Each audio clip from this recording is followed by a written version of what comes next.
Hola familia. This week, because I'm not in the better shape, let's say, I cannot stand up in front of the lathe for a long time because some issues that I have. My health is not in the best moment. So we are going to go back. There is a lot of requests about very easy projects that allows us to increase our skills and allows us to practice with our tools. And there are a lot of people that are beginning that ask me about how to position the tool on the tool rest, the height, which tool to use. So I'm going to go for this. This is it's like a baseball bat, but in a small version. Just a piece that I had around, and this is a skill builder. It's not about dimensions, it's about proportions.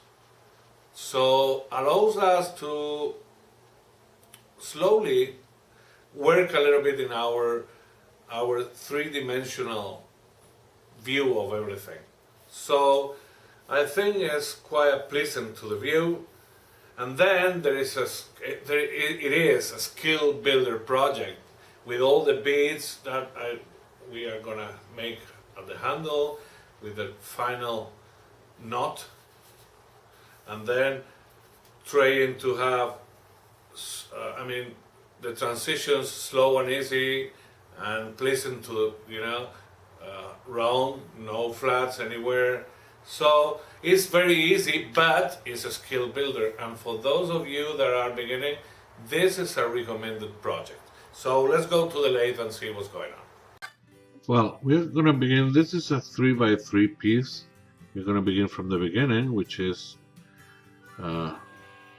trace diagonals to find the center. Then we can use any nail or something to mark the centers and mount it into the in between centers, right? So we are gonna position our tool rest as close as possible without touching, and a little bit lower than the center, a little bit. And of course, where the face shield, we're gonna use a spindle roughing gouge, and the roughing gouge, we have to handle it with the handle a little bit drop or a little bit down, and we are gonna position it in about 45 degrees to the direction we are cutting. We're gonna be gently cutting a little bit and biting from the from the sharp corner a little bit each time, and then continuing to the end to be slowly, in roughing the piece to a cylinder, easy and slow. Okay, so when we position the tool, it's very important that we hold it next to our hip and we move all the body, because it's much more stable than if we use just our arms. Then we continue slowly biting a little bit more from the untouched wood to easy achieve a cylinder until we arrive to the end. We don't want to face the end in this direction, so we rotate 90 degrees the tool to the other side, and we can finish the other part of our piece.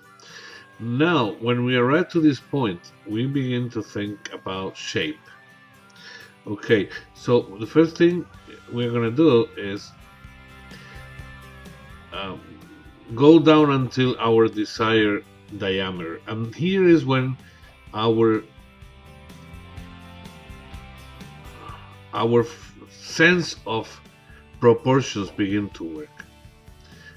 As you can see, I didn't get any measurements or whatever. I have just marked the transition from the top of the bat to the handle. We are gonna keep working with the spindle roughing gouge, very sharp. I have just resharpened it, and we're going to begin to go always downhill from the thicker piece, from the thicker part to the thinner part, because if we go uphill, we're going to have a catch. So as you can see, I begin in the thicker part down to the part which is the center of the handle, which is the thinner part. And when we are more or less happy with the dimensions, we can keep we can use different tools. In this case, I'm going to use a little bit the skew chisel. I'm not a real fan of the skew chisel, possibly because I don't use it a lot. I don't have a lot of practice, but I have to recognize that it leaves a very smooth surface. But I mean, as I said, I don't use it a lot. You can also use a spindle gouge. The spindle gouge have an edge in between 35 and 40 degrees, but we don't use the tip of the spindle gouge. Just next to it, possibly 1/16 of an inch on each side, because with the tip, the line in between cut and have a catch is really fine. So it's better than to use it. And we always have to cut over the center of the piece. I mean, if we go to the center or lower, we're going to have a catch for sure. And when we trade, like I'm trading here, to leave a long surface smooth, it's not the better tool. For that, it's better to use the roughing gouge or the skew chisel. The spindle gouge is more to make beads and coves and all these things, and to mark details. I'm back to the roughing gouge here to leave a uniform thickness on the handle, and then the very tip of our piece is also difficult with the roughing gouge. The limit is very obvious, so when we arrive there, we will have to change tool. You're gonna see it right now. There is a limit very obvious where we cannot keep going with the roughing gouge, so we change again to the spindle gouge.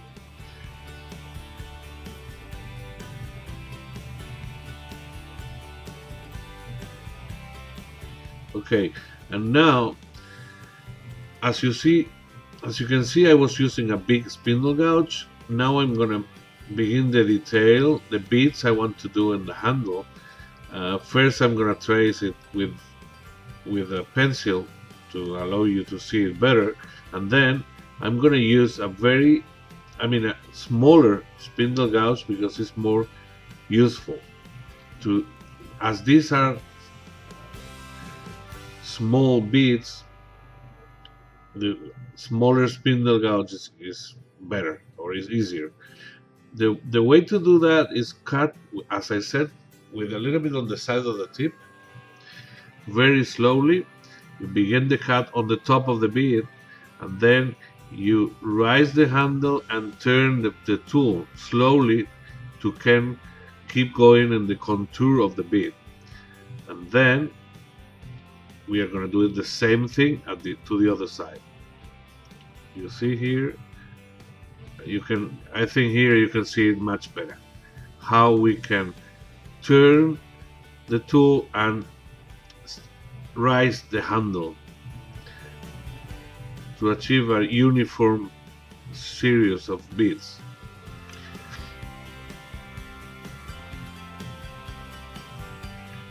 This is very good for practice. It's a skill builder.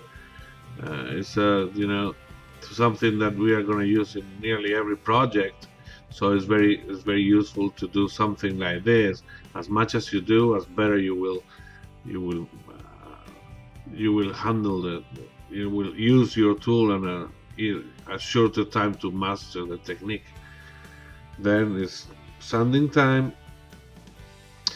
We also can use, for help us on sanding, foam pad. These are sanding pads. When you use it enough, don't throw it away. You can keep it to help you sanding, like you can see here. And now we are gonna burn the lines in between the beads. For that, I'm going to use a bicycle brake wire, which is a steel wire, and it's just friction, so a little bit more speed, and with a little bit of pressure you can see the smoke coming out. We are burning these lines. We are going to make it it is going to make it more obvious, more visible, and also a little bit deeper, so it will bring a little bit of detail to our piece.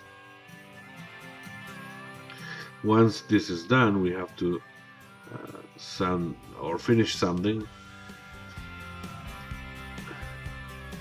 in case there's any fiber is rise up. A little bit more sanding, and then we will be ready to finish final touches, which is the part which is next to both sides. You can see there, and then in the other side as well. If you do it right, the surface is I mean, do not need to be sanded. Once we are there, before we cut it, I always like to apply our finish in there, but protect the bed of the lathe always, to don't allow any drop to go to the bed. And now apply the finish you prefer. In my case, I'm going to apply my homemade friction polish, but there is a perfect piece to use any kind of oil, linseed oil, Danish oil, whatever you prefer, even mineral oil is enough. And as you can see, it rises up the color of the wood. This is amazing, and the friction polish gives some kind of glossy finish. Then we raise up the revolutions of the lathe and polish it. This is why it's friction polish. And that's it. Our piece is finished. We have just to cut the little knob on the point, and here you have a piece. I hope you enjoy the video. As I always say, any comments, any doubts, or any suggestions are more than welcome. You can leave it down below in the comments area. Don't forget to subscribe, and if anybody wants to help a little bit with the channel, here is also my a link to my Patreon page, where you can help as you wish. Thank you very much for watching. See you soon.